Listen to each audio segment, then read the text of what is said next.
नमस्कार मित्रांनो, स्वागत आहे तुमचं दादा सी वाला या यूट्यूब चॅनलवरती। मित्रांनो, थोड्याच दिवसात तुमचं सी पर्सेंटाइल कळून जातील। मार्क्सवरून आपण पर्सेंटाइलचा अंदाज लावलेला आहे। आपल्याला ॲडमिशन कुठं करायचं आहे, कॉलेज कोणतं निवडायचं आहे, ब्रांच कोणती घ्यायची, या सर्व गोष्टींचं आपल्या डोक्यात कॅल्क्युलेशन आहे। आणि याचबरोबर आज आपण आपल्या यूट्यूब चॅनलद्वारे काही महाराष्ट्रातले जे काही नामांकित इंजिनिअरिंग कॉलेजेस आहेत त्याचे रिव्ह्यू, त्याचे प्लेसमेंट, त्या कॉलेजेसमध्ये ब्रांचेस कोणत्या आहे, लो पर्सेंटाइलला आपल्याला चांगली ब्रांच कशी मिळणार आणि चांगलं कॉलेज कसं मिळणार, या सर्व गोष्टींची आपण आज आपल्या या व्हिडिओ मार्फत माहिती बघणार आहोत। तर महाराष्ट्रातलं एक नामांकित कॉलेज आहे PVG पुणे, पुणे विद्यार्थी गिरियाज कॉलेज ऑफ इंजिनिअरिंग पुणे। त्याचा जो चॉईस कोड आहे तो आहे 6274।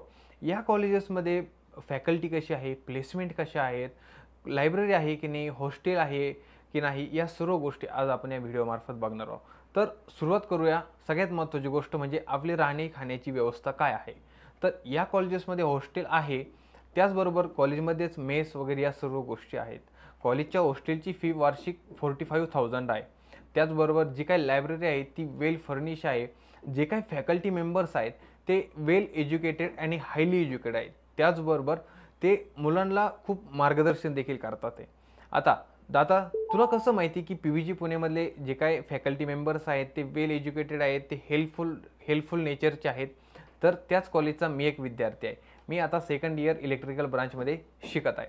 आता आपण कॉलेजमध्ये कोणत्या ब्रांचेस आहेत, त्यांचे कट ऑफ काय आहेत, आपल्याला त्या कॉलेजमध्ये ॲडमिशन घेण्यासाठी रँकिंग किती असली पाहिजे, या सर्व गोष्टींची आज आपण माहिती बघणार आहोत। आता सर्व विद्यार्थ्यांना CS घ्यायचं आहे। मग आता CS घेण्यासाठी आपल्याला PVG पुणेमध्ये CS घ्यायचं आहे, तर त्यासाठी आपले पर्सेंटाइल किती असणं आवश्यक आहे, त्यासाठी आपली रँक किती असणं आवश्यक आहे?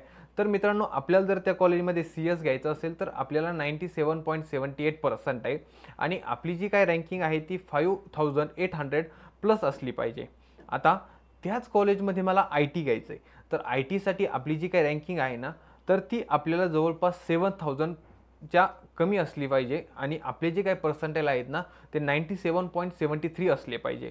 आता त्याच कॉलेजमध्ये मला AIDS घ्यायचं आहे, तर माझे पर्सेंटाइल 96.32 असले पाहिजे आणि त्याचबरोबर माझी जी काही रँकिंग आहे ना ती बिलो 10,000 असली पाहिजे।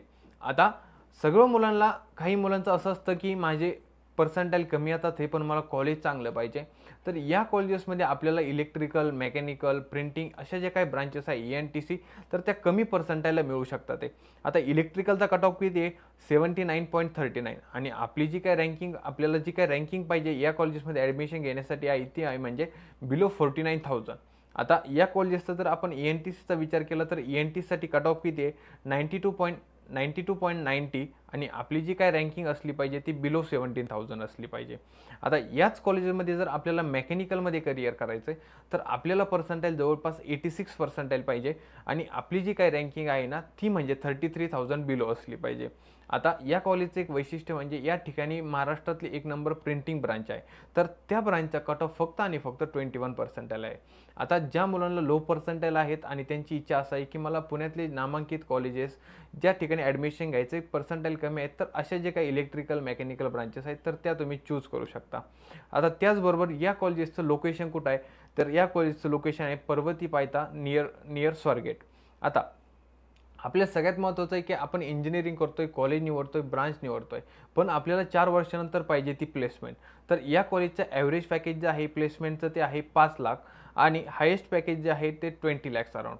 तर या सर्व गोष्टी आहेत, प्लेसमेंट भरपूर आहेत आणि ॲकॅडमिक्स पण वेल आहे आणि हे जे काही कॉलेज आहे ना ते ॲफिलिएटेड टू SPPY आहे आणि जो नॅकचं क्रेडिट आहे ते A आहे। त्याचबरोबर कॅम्पस पण याचा वेल डेव्हलप आहे, फॅकल्टी वगैरे या सर्व गोष्टी आता आपल्या झाल्या आहेत। आता या कॉलेजेसमध्ये प्लेसमेंटसाठी कंपनीज येतात कोणत्या आहेत? तर या कॉलेजेसमध्ये Tech Mahindra, Infosys, Capgemini, Accenture, Atlas Copco, Bosch यासारख्या नामांकित कंपन्यास प्लेसमेंटसाठी मुलांना चान्स देतात।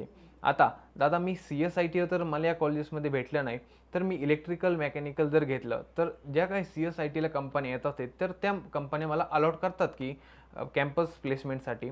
तर येस, नक्कीच या कंपन्या तुम्हाला कॅम्पस प्लेसमेंटसाठी अलॉट करतात। यामध्ये काही क्रायटेरिया असतो की कंपनीचा माझा CGPA वगैरे या सर्व गोष्टी मेंटेन असले पाहिजे, तर जे इलेक्ट्रिकल, मेकॅनिकलचे मुलं आहेत ते या कॉलेजेसच्या कॅम्पस प्लेसमेंटसाठी ट्राय करू शकतात।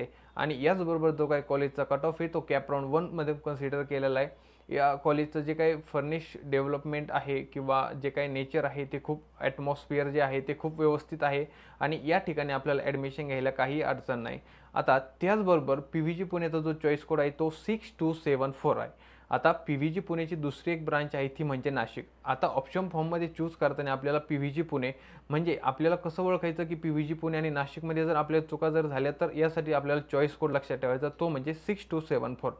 त्याचबरोबर कॉलेजचा सिक्वेन्स द्यायचा कसा, ऑप्शन फॉर्म भरायचा कसा, स्पॉट राऊंड या ठिकाणी स्पॉट राऊंड देखील कंडक्ट केला जातो. तर स्पॉट राऊंडमध्ये मला चांगली ब्रांच कशी मिळेल, तर यासाठी दादा CETवाला पर्सनल काउन्सिलिंग लॉन्च केलेले आहे. त्याद्वारे तुम्हाला सर्व माहिती मिळून जाईल की कॉलेज निवडायचं कसं, कॉलेजचा प्रेफरन्स द्यायचा कसा, की लो पर्सेंटाईलला चांगलं कॉलेज भेटेल कसं, या सर्व गोष्टींची तुम्हाला माहिती दिली जाईल. तुम्हाला खाली आपण नंबर दिलेला आहे, यावर तुम्ही कॉन्टॅक्ट करून आपल्या पर्सनल काउन्सिलिंगमध्ये एनरोल करू शकता. ऑफलाईन आणि ऑनलाईन दोन्ही पद्धतीने तुम्हाला पर्सनल काउन्सिलिंग दिली जाईल. कस्टमाइज ऑप्शन फॉर्म तयार केला जाईल. तुमच्या मते आणि माझ्या मते कोणतं कॉलेज निवडलं पाहिजे, ब्रांच निवडली कोणती पाहिजे, या कॉलेजच्या प्लेसमेंट कशा आहेत, या सर्व गोष्टींची माहिती दिली जाईल काउन्सिलिंगमध्ये. तर हा जो काही व्हिडिओ आहे कॉलेजचा रिव्ह्यू ते तुमच्या मित्रांपर्यंत जास्तीत जास्त शेअर करा. जे मुलं आउट ऑफ डिस्ट्रिक्ट, तालुका किंवा विलेज या ठिकाणून आलेले आहेत तर या मुलांना कॅम्पस व्हिजिट करणं शक्य होत नाही. तर यासाठी आपण आपल्या कॉलेजचा रिव्ह्यू आपल्या यूट्यूब चॅनलद्वारे कंडक्ट करत आहोत. याचबरोबर आपण अजून काही कॉलेजेस कंडक्ट करणार आहोत. तर तुमच्या मित्रांपर्यंत जास्तीत जास्त लिंक शेअर करा की त्यांना या कॉलेजेसबद्दल माहिती मिळेल आणि आपल्याला ॲडमिशन घेण्यासाठी किती पर्सेंटाईल पाहिजे याची सर्व माहिती तुम्हाला मिळून जाईल. आणि ॲडमिशन प्रोसेसमध्ये जर काही अडचण असेल तर मला कमेंट बॉक्समध्ये कळवा आणि इथून पुढे जे ॲडमिशन प्रोसेस कशी असेल याची सर्व माहिती आपल्या यूट्यूब चॅनलवरती दादा CETवाला सर्व माहिती तुम्हाला मिळून जाईल. शेवटी सबस्क्राईब करायला विसरू नका. थँक्यू.